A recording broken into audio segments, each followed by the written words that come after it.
ബസ്സിന് സ്പീഡുണ്ടായിരുന്നു. സ്പീഡ് വന്നു കഴിഞ്ഞാൽ അപ്പം തന്നെ എവിടെയോ ചെന്ന് ഇടിച്ച് പില്ലറിലാണ് ഇടിച്ചതെന്ന് തോന്നുന്നത്. അപ്പം ഞാൻ ഇരുന്നേച്ച ഫ്രണ്ടിലെ കമ്പി ചെന്ന് എൻ്റെ മൂക്കിടിച്ച് ഒരുപാട് ചോര വന്ന്. പിന്നെ ആ സീറ്റിലിരുന്ന ആൾക്കാരൊക്കെ ബസ്സിൻ്റെ താഴേക്ക് വീണു. പില്ലറിൻ്റെ സൈഡിലുള്ള ആ ബാരിയറിൽ ഇടിച്ചിട്ട് സൈഡിൽ കൂടെ വന്ന് പിന്നെ ഈ തൂണിൽ ഇടിച്ച് എന്നിട്ട് വണ്ടി ഇങ്ങോട്ട് തിരിഞ്ഞ് വഴി ക്രോസായിട്ട് വന്ന് അപ്പം ബ്രേക്കൊക്കെ ജാമായി വണ്ടി അനങ്ങാൻ പറ്റാത്ത അവസ്ഥയായിരുന്നു. ഓവർടേക്ക് ചെയ്ത് പോയപ്പോൾ വണ്ടിയുടെ കൺട്രോൾ പോയെന്നുള്ളതാണ് ഈ യാത്രക്കാരിൽ നമുക്ക് അറിയാൻ സാധിക്കുന്നത്. വണ്ടികൾ അതിൻ്റെ ഫ്രണ്ടിൽ തന്നെ ഉണ്ടായിരുന്നു. 2-3 കാറും ബൈക്കും ഒക്കെ ഉണ്ടായിരുന്നു. എന്തോ ഭാഗ്യത്തിന് വേറെ ഒന്നും തട്ടിയില്ല.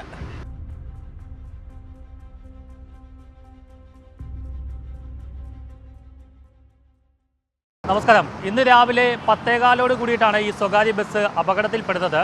അമിത വേഗതയിലെത്തിയ സ്വകാര്യ ബസ് നിയന്ത്രണം തെറ്റി ഓവർടേക്ക് ചെയ്ത് ആദ്യം വന്നിടിക്കുന്നത് ഈ ദൃശ്യങ്ങളിൽ കാണുന്ന പില്ലർ, മെട്രോയുടെ പില്ലറിലാണ്.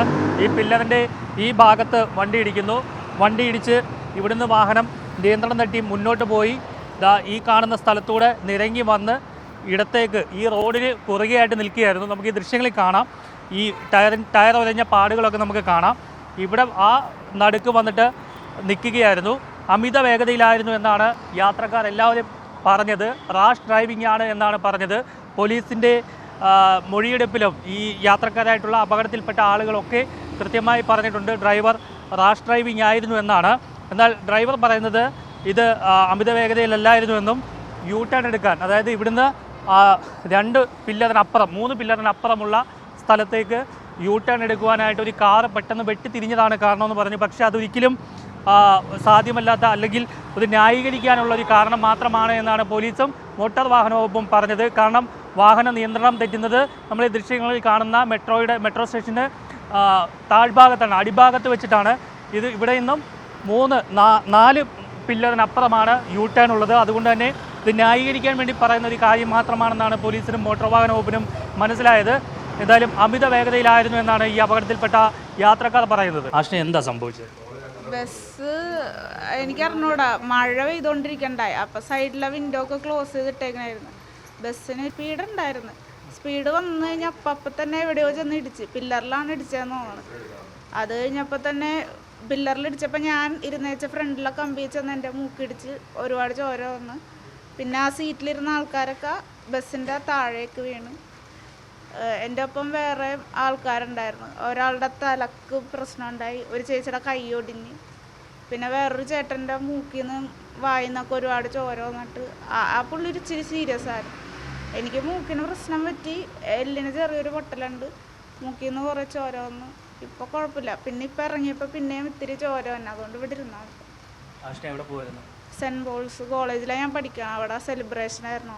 നമ്മളിവിടെ ഇരിക്കുകയായിരുന്നു. അപ്പോൾ അവിടുന്ന് സൗണ്ട് കേട്ടപ്പോഴാണ് നോക്കിയത്. അപ്പോൾ അവരോട് ആ ഫസ്റ്റ് മെട്രോ ആ സ്റ്റേഷൻ്റെ പില്ലറിൻ്റെ സൈഡിലുള്ള ആ ബാരിയറിൽ ഇടിച്ചിട്ട് സൈഡിൽ കൂടെ വന്ന് പിന്നെ ഈ തൂണിൽ ഇടിച്ച് എന്നിട്ട് വണ്ടി ഇങ്ങോട്ട് തിരിഞ്ഞ് വഴി ക്രോസായിട്ട് വന്ന് അപ്പം ബ്രേക്കൊക്കെ ജാമായി വണ്ടി അനങ്ങാൻ പറ്റാത്ത അവസ്ഥയായിരുന്നു. ഫുള്ള് ബ്ലോക്കായി. അത് കഴിഞ്ഞ് കുറച്ച് പേർക്ക് അത്യാവശ്യം ചെറുതായിട്ട് പരിക്കുകളായിട്ട് പറ്റിയിട്ടുണ്ട്. പിന്നെന്താ, ഡ്രൈവറിന് കാലിന് ചെറിയ വേദന എന്ന് പറഞ്ഞിട്ടുണ്ട്. സ്റ്റിയറിംഗ് വന്ന് വയറായിട്ട് ഇടിച്ചിട്ടുണ്ട് പുള്ളിക്ക്. വേറെ അത്യാവശ്യം ബ്ലോക്കായി. പിന്നെ കുറച്ച് 2-3 പേർക്ക് അത്യാവശ്യം വായുടെ സൈഡ് പോയിട്ട് ഇത് സീറ്റിൻ്റെ ആ കമ്പിയിൽ ഇടിച്ചിട്ട് ബ്ലഡൊക്കെ വന്നിട്ടുണ്ടായിരുന്നു. അവരെ ഹോസ്പിറ്റലിൽ കൊണ്ടുപോയിട്ടുണ്ട്. അപ്പോൾ തന്നെ വണ്ടികൾ അതിൻ്റെ ഫ്രണ്ടിൽ തന്നെ ഉണ്ടായിരുന്നു. 2-3 കാറും ബൈക്കും ഒക്കെ ഉണ്ടായിരുന്നു. എന്തോ ഭാഗ്യത്തിന് വേറെ ഒന്നും തട്ടിയില്ല.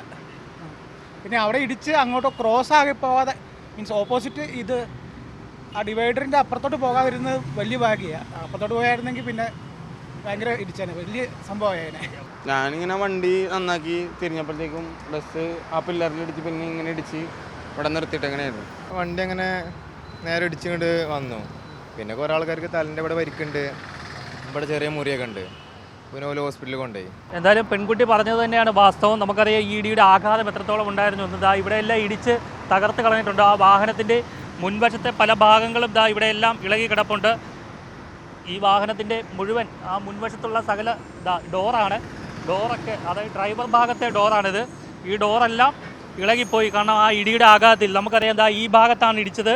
ഇവിടെ ഇരുമ്പിൻ്റെ ഒരു ബാരിക്കേഡ് ഉണ്ടായിരുന്നു. ആ ബാരിക്കേഡിൽ ഇടിച്ചിട്ടാണ് ഇത്തരത്തിൽ ഈ ഡോറ് അടക്കം തെറിച്ച് പോയത്. എന്തായാലും ഒരു 10ഓളം യാത്രക്കാർക്ക് പരിക്ക് പറ്റിയിട്ടുണ്ട്. ഇതിൽ ഗുരുതരാവസ്ഥയിൽ കഴിയുന്നത് ഒരു ഇതര സംസ്ഥാനക്കാരനായിട്ടുള്ള യാത്രക്കാരനാണ്. അദ്ദേഹം ഇപ്പോൾ മെഡിക്കൽ കോളേജിൽ ചികിത്സയിലാണ്. ബാക്കിയുള്ളവരൊക്കെ അടുത്തുള്ള കിൻഡർ ആശുപത്രിയിൽ ചികിത്സ തേടിയിരിക്കുകയാണ്. എന്തായാലും ഈ സ്ഥലം സന്ദർശിച്ച മോട്ടോർ വെഹിക്കിൾ ഇൻസ്പെക്ടർ കൂടി നമ്മോടൊപ്പം ചേരുന്നുണ്ട്. നിലവിൽ ഈ ഡ്രൈവറുടെ മൊഴിപ്രകാരം ഇവർ മുൻപിലത്തെ വാഹനം യു ടേൺ എടുത്തപ്പോഴത്തേക്കും ബ്രേക്ക് ഔട്ട് കൺട്രോൾ പോയെന്നാണ്. പക്ഷേ ഈ ബസ്സിലുണ്ടായിരുന്ന പരിക്ക് പറ്റിയ ഒരു കുട്ടിയുടെ മൊഴിപ്രകാരം ഡ്രൈവർ വളരെ റാഷായിട്ട് ഓവർടേക്ക് ചെയ്ത് റൈറ്റ് ചേർത്ത് എടുത്തപ്പോഴാണെന്നാണ്. പക്ഷേ ഈ കുട്ടി പെട്ടെന്ന് തന്നെ ബസ്സിൻ്റെ സീറ്റിൽ ഇടിച്ചിട്ട് കൂടെ ബോധം പോയി ബസ്സിൽ തന്നെ. അപ്പം വണ്ടിയുടെ ഓവർ സ്പീഡ് തന്നെയാണ്. ഈ ഡ്രൈവർ വളരെ ഫാസ്റ്റായിട്ട് ഇങ്ങനെ, അതായത് ഓവർടേക്ക് ചെയ്ത് പോയപ്പോൾ വണ്ടിയുടെ കൺട്രോൾ പോയെന്നുള്ളതാണ് ഈ യാത്രക്കാരിൽ നമുക്ക് അറിയാൻ സാധിക്കുന്നത്. നിലവിൽ എത്ര പേർക്ക് പരിക്ക് പറ്റിയിട്ടുണ്ട്? നിലവിൽ 5 പേരോളം പരിക്കുണ്ട്. ഒരാൾ മാത്രം ഒരു അതർ സ്റ്റേറ്റാണ്. ബാക്കി ആളുകളൊക്കെ 2 ഫീമെയിൽസും 3 മെയിലും അങ്ങനെയാണ്.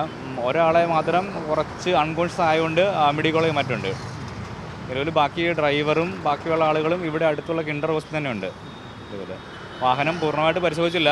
അത് ഇൻസ്പെക്ട് ചെയ്യാൻ വേണ്ടി അതിൻ്റെ ബ്രേക്കിൻ്റെ മെക്കാനിസം ഇപ്പോൾ ഒരു കുറച്ച് ലൂസ് ചെയ്തിട്ടുണ്ട്. അതിപ്പം വാഹനം വലിച്ചു കെട്ടി നീക്കാൻ വേണ്ടിയാണെന്ന് പറയുന്നത്. വിശദമായ പരിശോധന വേണ്ടി വരും വാഹനം നോക്കാൻ വേണ്ടിയിട്ട്. നിയന്ത്രണം തെറ്റി ആദ്യം ഇടിച്ചത് ഈ കാണുന്ന മെട്രോ പില്ലറിലാണ്. ഇവിടെ നിന്നും വാഹനം പോയി തൊട്ടപ്പുറത്തെ പില്ലർ നമ്പർ 354 അതിൽ പിടിച്ചിട്ടുണ്ട്. അതിൽ പിടിച്ചതിന് ശേഷമാണ് വാഹനം വട്ടം തിരിഞ്ഞ് റോഡിന് നടുക്ക് നിൽക്കുന്നത്. എന്തായാലും പോലീസ് ഈ സംഭവത്തിൽ കർശന നടപടികളുമായി മുന്നോട്ട് പോകുന്നുണ്ട്. മോട്ടോർ വാഹന വകുപ്പും കർശന നിയമ നടപടികൾ സ്വീകരിക്കും. കാരണം യാത്രക്കാരുടെ മൊഴിയുണ്ട്, ഡ്രൈവർ അമിത വേഗതയിലായിരുന്നുവെന്ന്. എന്തായാലും വന്ന വഴിയിലുള്ള CCTV ദൃശ്യങ്ങൾ കൂടി പോലീസ് പരിശോധിച്ചു വരികയാണ്. കൊച്ചിയിൽ നിന്നും DK ദിലീപിനോടൊപ്പം R. പിയൂഷ്, മറുനാടൻ മലയാളി.